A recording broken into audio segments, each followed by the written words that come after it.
Netflix just made their worst mistake yet. They accidentally dropped some insane leaks for Squid Game Season 3 on their Spain account, and then deleted it. But not before fans grabbed screenshots. And a new interview with the director and cast revealed massive Season 3 spoilers. Today we're breaking down everything Netflix didn't want you to see. First, let's start with the images. In this picture, we can clearly spot Nam-gyu, one of the most talked about and dangerous characters going into Squid Game Season 3. What stands out right away is his expression. Nam-gyu looks happy. His face is lit up with a strange mix of excitement and confidence, which is unusual considering the deadly nature of the Squid Game environment. Hanging around his neck, we see something instantly recognizable, the necklace filled with Thanos' pills. These pills have already become a big part of Nam-gyu's character. As we've discussed in previous videos, the pills boost his aggression and remove his fear, turning him into a much more dangerous player. He's not just stronger physically, he becomes emotionally unstable, unpredictable, and fearless. That's a terrifying combination in a setting where survival depends on both smart choices and timing. Nam-gyu's body language in the image supports this idea. He's standing tall, possibly mid-laugh or shout, arms slightly raised as if he's challenging someone or celebrating a moment of chaos. This likely tells us he's already taken the pills and is under their full effect. It's possible this moment was captured during or just before a major confrontation with other players. His wild grin and confident posture suggest that in this state, Nam-gyu truly believes he's unstoppable. All of this adds tension to the theory that Nam-gyu will be a major villain in Season 3. This image reinforces that idea, showing us just how dangerous he becomes when he's high on the pills. And as always with Squid Game, danger often leads to destruction. In this next picture, we see 3 players in what looks like a tense and dramatic moment. Right in the middle, we see player 222, Jun-hee. To her left, we recognize player 149, Gyum-ja. And finally, on the right, we see player 120, Yeonju. All 3 of them appear to be running, or at least moving quickly through one of the game's many hallways. From the look on their faces and the sense of urgency in their posture, it's clear they're in a very intense situation. Let's focus on Hunju first. Something interesting I noticed is her hairstyle. In this shot, it looks like her hair is tied up in a ponytail. However, in the previously released teaser footage where she is seen fighting player 226, her hair is down. In that scene, we even see the hair tie fall out during the fight. So this detail tells us something important. This image likely takes place before the fight with player 226. That small but noticeable change helps us place this moment in the timeline more accurately. Looking at the background, it's also worth mentioning that the walls and layout match perfectly with the same area where the fight with player 226 happens. That strongly suggests this scene is set just right before that confrontation. Based on that, I believe Jun-hee, Gyum-ja, and Yeonju are trying to escape or find a safe room. But on their way, they probably run into player 226, and that's when the big fight happens. Now, looking at the group as a whole, all signs point to them forming a close alliance. Throughout several teaser images and trailer moments, these 3 characters, Gyum-ja, Jun-hee, and Yeonju, are constantly shown together. That's not a coincidence. It suggests they'll become one of the strongest alliances in the game. We've already seen Gyum-ja caring for Jun-hee, especially since it looks like Jun-hee may be dealing with labor pains during the games, which adds another layer of urgency and emotion to their journey. Meanwhile, Yeonju is clearly taking on the role of protector. As a former ROK Special Forces sergeant, she has the skills and bravery needed to keep them both safe. This alliance might not just be for survival, but also emotional support. In a place as brutal and lonely as Squid Game, having others to lean on is powerful. Jun-hee's condition, Gyum-ja's empathy, and Yeonju's strength form a group dynamic that's both heartwarming and intense. But of course, this is still Squid Game, so nothing is guaranteed. Whether this alliance survives or not, this picture confirms one thing. These 3 players are going to be very important in the early stages of the season, and perhaps even all the way to the final games. We also have another image that shows a key moment between player 120, Yeonju, and player 226. In this picture, we see player 226 pressed against the wall, while Hyunju seems to be either punching or trying to suffocate him. The intensity in their body language already tells us this scene is part of a major confrontation. However, something important to notice is Hyunju's hair. Again, it's still tied up in a ponytail. If we go back to the footage we've seen from the teaser or trailer, there's a scene where her hair tie falls out during the fight with 226. In that moment, her hair becomes loose as she flips him over. Because of that detail, we can safely assume that the picture we're analyzing now is not yet the end of their fight.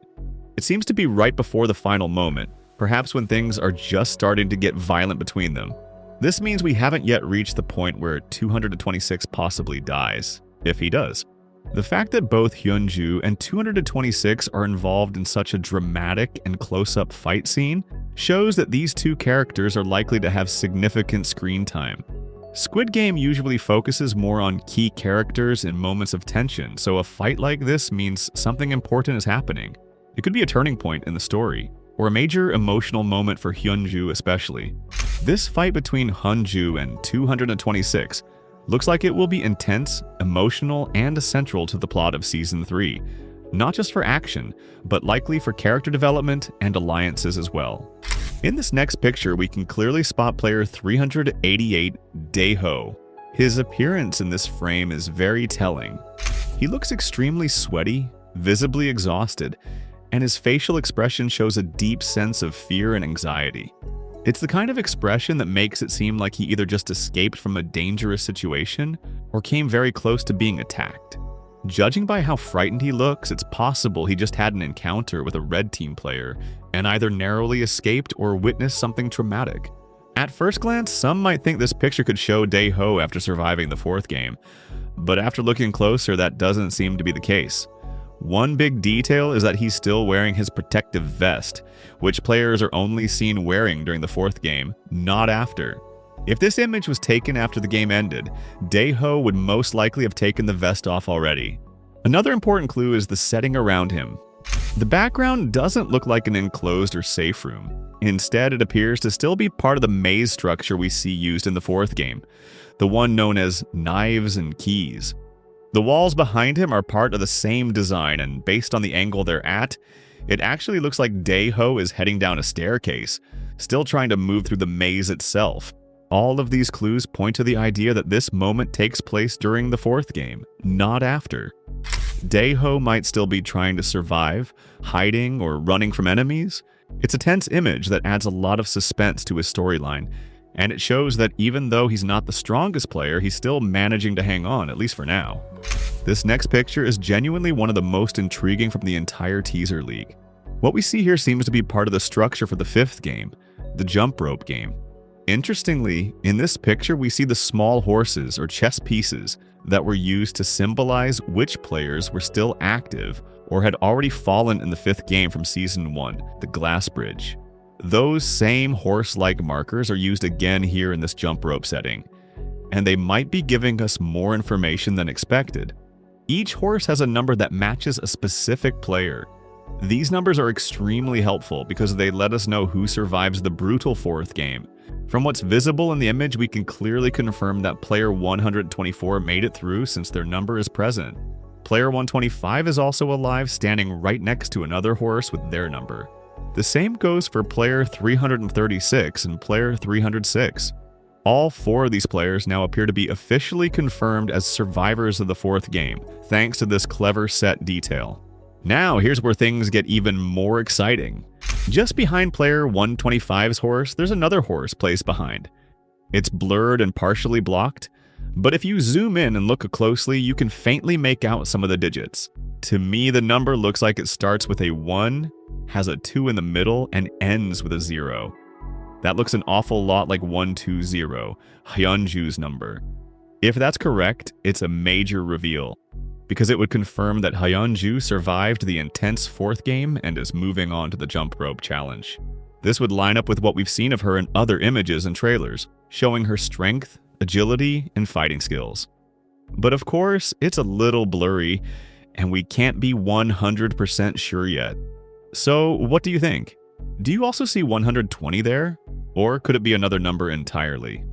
Either way, this image gives us a lot to speculate about and adds a ton of suspense to what's coming in Squid Game Season 3. Now, let's talk about the insane interview. In a recent interview with the cast and director of Squid Game Season 3, we got some truly eye-opening behind-the-scenes information, especially about filming the new games and how the characters evolve in this season. First, let's focus on a revelation about Gi-hun's storyline. Lee Jung-jae, who plays Gi-hun, shared a jaw-dropping detail. During the highly anticipated jump rope game, Gi-hun is actually holding a baby while he jumps. Yes, this is real, as I said. This was told by the actor of Gi-hun. That fact alone changes everything. It strongly suggests that the baby belongs to Jun-hee, confirming that she either gives birth just before the jump rope game begins, or possibly during the course of it. This is huge. The baby being present in that moment adds multiple layers. Emotional impact. Gi-hun isn't just fighting for himself. Now he's carrying an innocent life, raising the stakes. Team dynamics. If Jun-hee has the baby, someone has to hold or protect her. Gi-hun stepping in shows trust, care, and shared responsibility. Plot significance. The baby's presence likely ties into major plot threads, maybe even the frontman's backstory, and it's a bold twist for the series. This revelation alone is enough to change how we view the fifth game. It's not just a physical challenge anymore, it's emotional. Gi-hun carrying a baby while competing sets a whole new level of tension and heroism. The interview also included a fascinating insight from Lee Byung-hun, the actor who plays the frontman.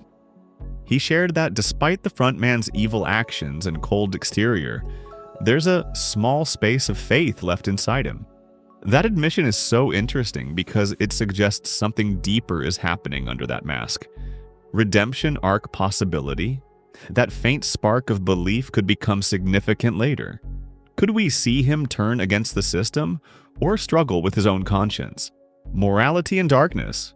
Maybe the frontman, somewhere deep inside, is wrestling with regret or guilt. Perhaps the horrors he's witnessed or enabled have affected him.